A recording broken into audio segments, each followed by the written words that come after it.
Welcome, folks, to The Uncommon Good with Bo Bonner and Dr. Bud Marr. Every week, diving deep into the truth of Catholic social teaching and restoring all things in Christ. The Uncommon Good is on the air. I'm Bo Bonner. I'm Dr. Bud Marr. We are coming to you live from these United States of America, here in the middle of it all, Des Moines, Iowa, where, Bud, it's actually nice outside, and I am Bo Bonner. He's Dr. Bud Marr. We both work at Mercy College. I am the Senior Advisor for Mission Initiatives and the Director for the Center for Human Flourishing out there. Bud, what do you do at the old ballpark? Well, I'm the Associate Provost, and I'm contractually obligated to say Dr. Bud Marr, because when I started, John Leonetti told me they wouldn't take me seriously if I didn't say doctor. This is funny because on our so Bud and I got to be on a trip to Pittsburgh with the wonderful folks at the Church Communication and Ecology Program, this wonderful thing we're doing with people all over the country, sort of housed in Notre Dame. But when we were telling them about the show, there was a few times where people go like, oh, like, so why? So he's a doctor, and so I had to explain to them who John Leonetti was and why he made that such an insistent thing to you. You know what, though? John Leonetti, like, when he comes at you with an idea, sometimes you can feel receiving it can be a unique experience, but usually if you stick it out and trust the process, he'll come through for you. Except cheering for the Cubs. But yes, that's we have to give him the hat tip because he came up with the title, The Uncommon Good. He's good at this old radio thing. That's right, because I think all of our titles for the show were like 6 sentences long, and so like, the metaphysics of the blah, blah, blah, and he's like, you dorks, just call it The Uncommon Good. So it was like a title for a Victorian philosophy book. That's right. Hat tip to Mr. Leonetti out there. Another hat tip to Mercy College of Health Sciences, who underwrites our show, mchs.edu. Bud, the exciting news this week is we get to see multiple students walk across that stage. They are graduating from this semester. They're going to go on and do the great work that we've trained them to do. So looking forward to being a part of that. This is on Friday of this week. Always a blessing to get to see the fruition of all that work so many people have put in. Well, it is exciting. And, down there this week, around the same time of commencement, there's like some sort of concert going on. And for the planners on campus, this is a little bit of like, like it can be stress-inducing because there are other factors and details to think about. But for me, I don't know. I'm pretty excited because you already have like the energy of commencement, throw in some, tailgating concert goers, and like down by campus, it's just going to be a festive environment. Electric. No, that would be great too, as if... The concert goers are having a tailgate. So I guess we're tailgating for concerts now, which is another historic social shift. Yeah. But I just think the family should go take over the tailgates, like celebrate, whatever. Agreed. This country singer, whoever it is, I forget. We'll forget about him someday. But this nursing and the allied health graduates, they're going to be helping people for a long time. So I hope all our graduates out there, when they're walking around seeing everyone celebrating, spiritually it's for them. It's in honor of them. I've declared it so. But mchs.edu for all that Mercy does. And again, thank you for underwriting the show. So, Bud, we are hitting that stretch of time in spring where it starts out in the morning and you forget that it's spring, but then by the end of the day it's 70 degrees. Really, Bud, the point is no one knows what to wear. But that's always a sort of miraculous time in the year. I'm wearing a fleece and I'm already feeling kind of warm today, but when I first stepped outside, it seemed appropriate. I think it gets to 70 degrees out there today, folks. So I don't know if it's sunscreen weather yet or not. I mean, I don't know, Bud. Do I look? I'm a good barometer in that regard, too. When I start getting burnt, everybody knows that it's time to start wearing sunscreen.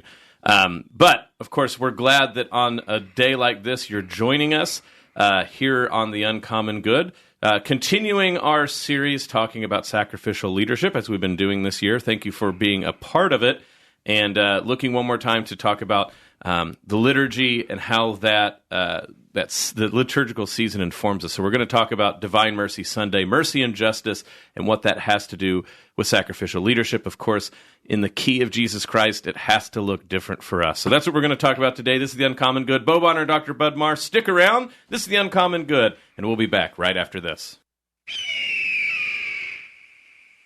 Support for Iowa Catholic Radio provided by the Society of St. Vincent de Paul. Established in Des Moines in 1924, St. Vincent de Paul assists those living in poverty to become self-sufficient by helping to remove roadblocks on their journey out of poverty. St. Vincent de Paul helps with food, clothing, and shelter, while also offering classes in financial literacy, high school completion, career readiness, and prisoner reentry. Shop, donate, volunteer, serve. The Society of St. Vincent de Paul, svdpdsm.org.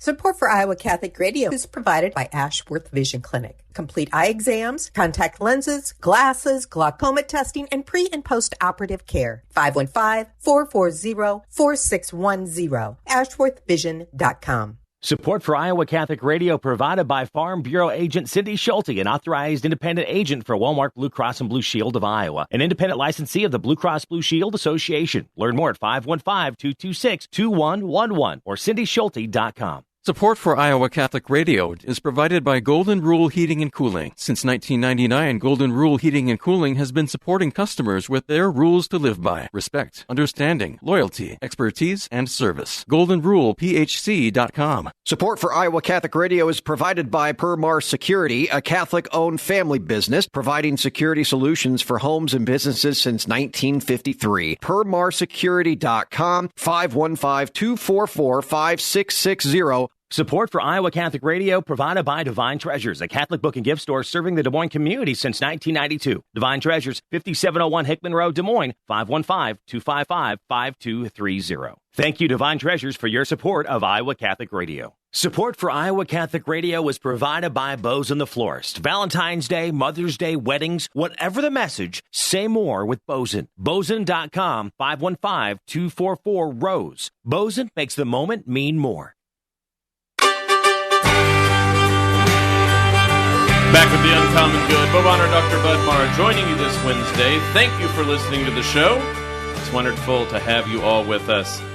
It is still obviously the season of Easter, and we're very glad to be able to celebrate it. And, of course, a lot of what we talk about when we're talking about sacrificial leadership, what that has to do with the common good Catholic social teaching, there's a way in which it is, I wouldn't say it's tended to the negative, but when you talk about sacrifice, there's a lot about the cross and how the cross is going to teach our leaders to maybe do something different than most leaders out there in the world today. We've had, of course, the great privilege and joy to talk about the resurrection last week and how that also, of course, undergirds everything. In fact, undergirds it more. The ability to have sacrificial leaders rests on the sure hope, the foundation of the faith and the love of the resurrection. So one more time, we talk about the season of Easter. Everybody knows the 8th Sunday, the Octave Sunday, Low Sunday, also known more recently as Divine Mercy Sunday. The emphasis on the divine mercy that Jesus Christ realizes the mercy of God the Father for all of us by what he has done, dying for our sins but rising from the dead. But it seems to me that if we're going to talk about sacrificial leadership, leadership usually ends up with concerns regarding justice. And so how does justice and mercy actually relate? Maybe to start this off, Bud, why do you think people usually consider justice and mercy in some ways polar opposites, in fact, having nothing to do with each other? Yeah, I think because as human beings, when we think of justice, the term does mean something along the lines of each person receiving what they're due. And as we operate in our own lives, we often operate in a very miserly manner where we're quick to see like what sort of consequences should be meted out for others and then expect almost like infinite mercy for ourselves. It's difficult for us to imagine a personal being, a God, who brings together both justice and mercy. So like one way this has worked itself out historically is when folks read the scriptures, they sometimes saw God operating in two wildly different manners in the Testaments. And so there was this heresy, Marcionism, where it saw the God of the Old Testament as vindictive, cruel, just intent on meting out punishment. And then Jesus Christ revealed this other God who, was characterized by mercy and grace. I think for myself, like the starting point as a corrective to that way of thinking is to properly understand mercy. So when we say God's mercies are new every morning, or that Jesus Christ in his incarnate life was infinitely merciful. When you actually dig into the details of that history, what you see is that mercy is not simply a matter of like, excusing or forgetting completely what has taken place, but it's the opportunity for transformation. So, I mean, one of the most classic instances in the Gospels of Jesus showing mercy to someone is to the woman caught in adultery. And, of course, he confronts her accusers and says, the one who is without sin cast the first stone. That transforms the way that they look at the case. They all walk away and realize like they have no grounds for condemning her. But then he says to her, go and sin no more. And I guess what I'm saying is when Christ extended that mercy to her, it was an opportunity for her life to be transformed. And that's the case for each one of us. I think for mercy to become manifest in our lives, it really does have to lead to transformation. And if we continue on the path of sin, at the very least, we'll face natural justice. There are these consequences sort of built into the very nature of reality that all of us must face. I mean, one of the most merciful acts, we've talked about this off the show, one of the most merciful acts that God can extend to us is precisely a kind of punishment that's medicinal. And even when the church, levels the ultimate punishment of excommunication, it's always geared towards restoration. But we do tend to forget that as we think about those things. Yeah, I think the paradox with justice is it's exactly like you say. If the standard sort of classical definition, justice is giving each their due. What's interesting about that is a very specific, particular thing, right? I'm going to give each person their due. But we often abstract justice. We make it an abstraction. Part of this is sort of an inevitability. We can't make a law book that's like, well, if Bo does these things and if Bud does these things. So we make laws that are sort of general points of order, as it were, to make a case, to make a law book, to regulate society. Well, already to make that a law is to make it an abstraction. Now, it doesn't have to be left in abstraction, but certainly that temptation is there. And I would go so far as to say that a lot of the reason we get this sort of, even in the scriptures, the letter of the law kills, but the Spirit gives life, is not because law is ever bad. It's that what it does, it does an essential function, so we make laws which are the general case, and then we need to apply it particularly. But we think the general case, and we take the abstraction and sort of wield it as a weapon. And so this gets into what you're saying about our vindictiveness, our willingness to seek revenge. We're going to take the letter of the law, which is another way to say the law at its most abstract, but for us, we want to endlessly particularize the law. So mercy, I want to argue, Bud, is the particular instantiation of justice. Mercy is taking the particularities of each case to the abstraction of a law, for instance. So when we decide that we're going to adjudicate someone, or are we going to condemn them or not, mercy is to not only look at the particulars of the case, not to excuse it, to your point, not to just let someone get away with something. It's still to enact justice, but it's to ask something even more basic. Is there a higher good, or is there some better good or further good that can still be, as it were, wrung out of the situation? So when you think about God extending his mercy, why does God extend his mercy? Well, out of justice, God deserves a choir in heaven, as it were. God doesn't need any of us, but out of sheer love for us and the sort of overpouring of his love, he's the sort of being that would love people to be in heaven with him. So, out of mercy, he has in justice, he can mitigate what is the right punishment, what is due us in our sinning, in order for the sake of a higher justice, a higher good. And when we think about that in terms of individuals, that's what mercy is. To excuse wrong is not merciful, precisely because that is not just to the perpetrator. If you just let someone do whatever they want, that's injustice to them, because then they become wicked. And of course, wickedness and leaving someone in their wickedness is the worst punishment you can give. So mercy is taking the particularity of the demands of justice, what this person is due, and trying to figure out what it means to be just to this person is often merciful. So that's the thing. There's justice and then there's justice. abstract justice is rightfully often worrisome, or it's not the best way to proceed forward. But particularized justice is mercy, and it is sometimes merciful, for instance, to limit someone's freedom. If someone is impaired by alcohol, you don't give them the keys to the car. That's not like removing justice and being removing mercy and being like only just towards them. No, you're being merciful for them, to not put them into the situation to harm other people. So in leadership, Bud, that starts to be the case, because I think a lot of times people see this, right? Like we have rules or protocols, and then there are times to actually give exceptions. Yeah. But if we have too hard and fast of a binary between mercy and justice, it will just seem like, oh, well, the person's just randomly choosing one or the other. What is it that guides being merciful or making exceptions is justice itself in the particularity of each person. Yeah, that's something I kind of had to grow into as a Catholic. Like, if you think about it, the church giving us penance in the confessional, that's merciful. Like, when we hear the word penance, it's a kind of consequence, or it's like making restitution, which to us can feel burdensome. But that's precisely how we're brought to new life. These things are difficult to wrestle with. And I mean, if it makes listeners feel any better, I know it does me. The church has struggled with this for a long time. You think back to some of St. Paul's letters, and when he's talking about grace, he says, because grace abounds, should I go on sinning?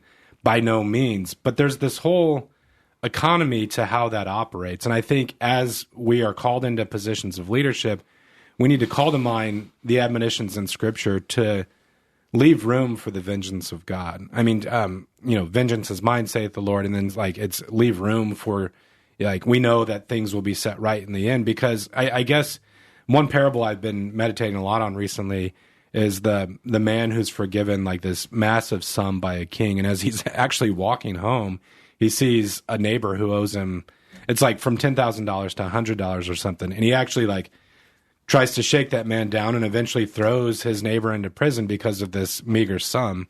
Well, of course, this angers the king, who calls the man back or whatnot. But I can see that in our own lives.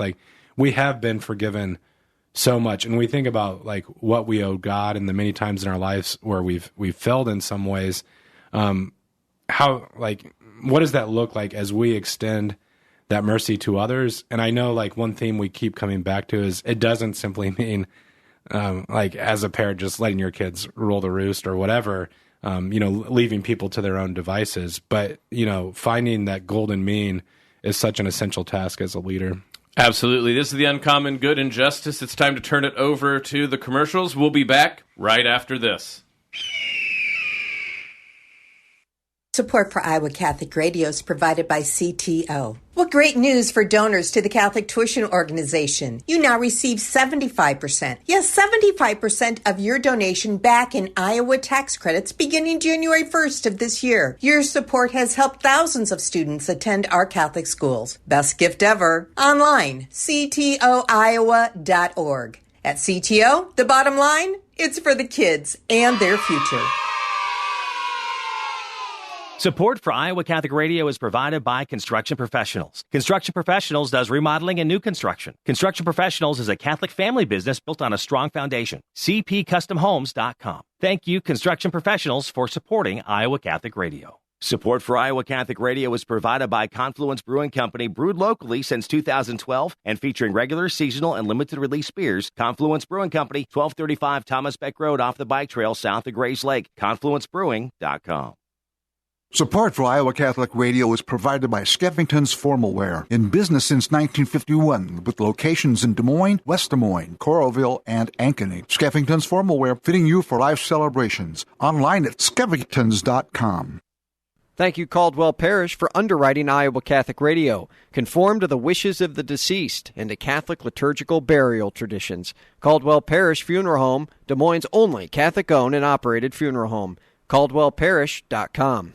Iowa Catholic Radio would like to thank our business partner, Fast Signs. Learn more about their signs, digital signs, banners, and other products and services at fastsigns.com or 515-224-1210. Support for Iowa Catholic Radio is provided by Dental Associates, addressing your smile needs and dreams. 515-225-6742. Des Moines-DentalAssociates.com. Thank you, Dental Associates, for your support of Iowa Catholic Radio. Back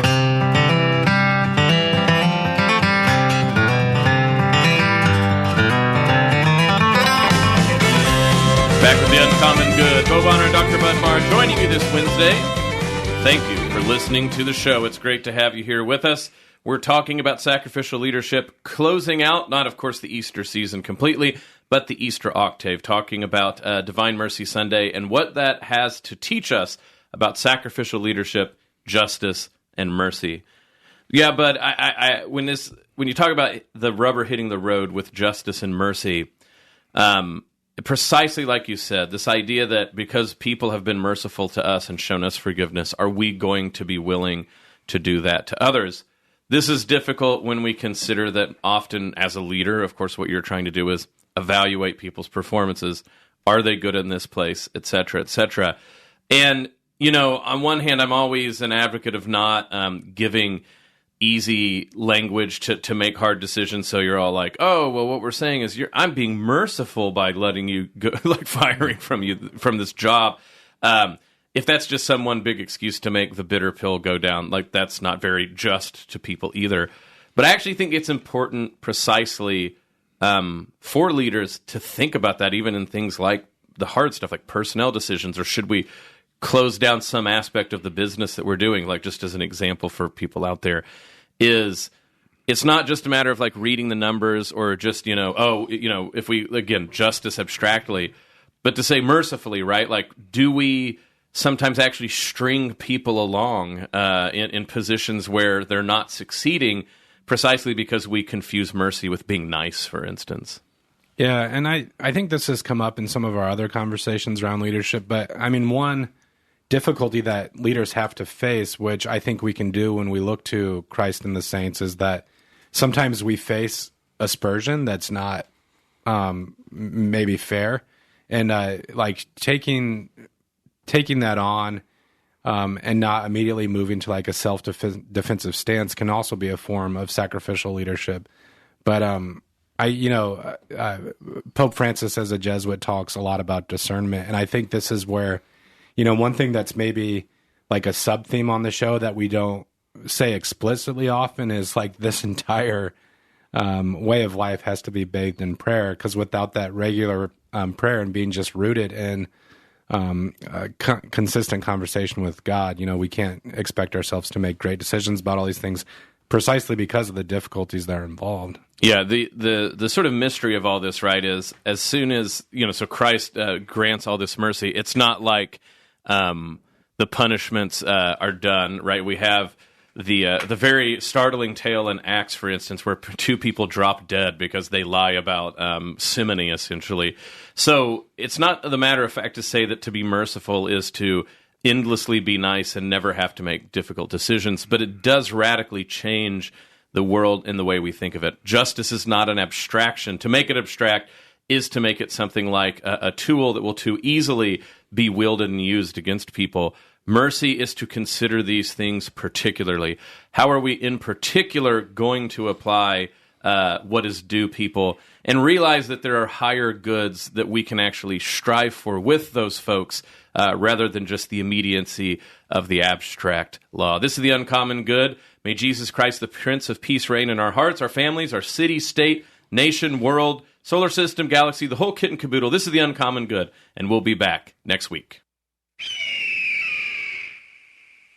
But if folks want to make sure to be a part of our prayer life here on Iowa Catholic Radio, what are ways they can do so? Yeah, please join us in praying the Rosary. We broadcast the Rosary on air at 6 a.m. and 10 a.m. We also have the Divine Mercy Chaplet broadcast at 2:55 in the afternoon, and you can pray the Rosary anytime, anywhere using the Iowa Catholic Radio app. And then if folks are interested in what we are doing in and around the Diocese of Des Moines here on Iowa Catholic Radio, just go to iowacatholicradio.com, where you can always pick up on what's happening. You can donate, you can listen live, all sorts of good things like that. The Eucharistic Miracles of the World display can be viewed at Christ the King Parish on Des Moines South Side, May 3rd through the 24th. The Next Man Up Power West lunch is Friday, May 13th at noon. St. Francis of Assisi Parish in West Des Moines. Jess Weiler is scheduled to talk on the Mass. He will explain the 2 foundational principles of sacramental theology. Lunch will be provided by Chick-fil-A, or you could, of course, bring your own. Iowa Catholic Radio welcomes Scotty McCreary with special guest Allie Colleen to the Iowa Event Center Ballroom Sunday, July 24th. Tickets and information at celebratecountry.org.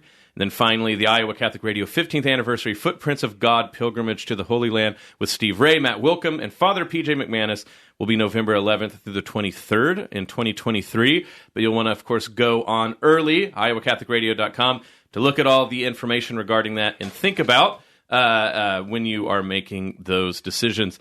Of course, we want to say thank you to everyone who participates with the great ministry of Iowa Catholic Radio here. It is not just the people you hear on air. It is your ministry. We want to thank you for all the volunteers. We want to thank people for their prayers.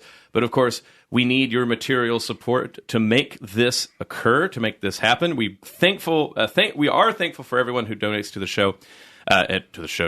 For our show, that'd be great too. But to the radio station, you can do so at iowacatholicradio.com. You can call 515-223-1150 or text that as well. Bud, blessings this week. Enjoy the sunshine. And folks, this is The Uncommon Good. We'll be back next week. The Uncommon Good with Bo Bonner and Dr. Bud Marr is heard every week on wonderful Catholic stations like this one. And anytime on podcast. Just search for The Uncommon Good. Support for Iowa Catholic Radio and The Uncommon Good provided by Mercy College of Health Sciences. Learn more at mchs.edu.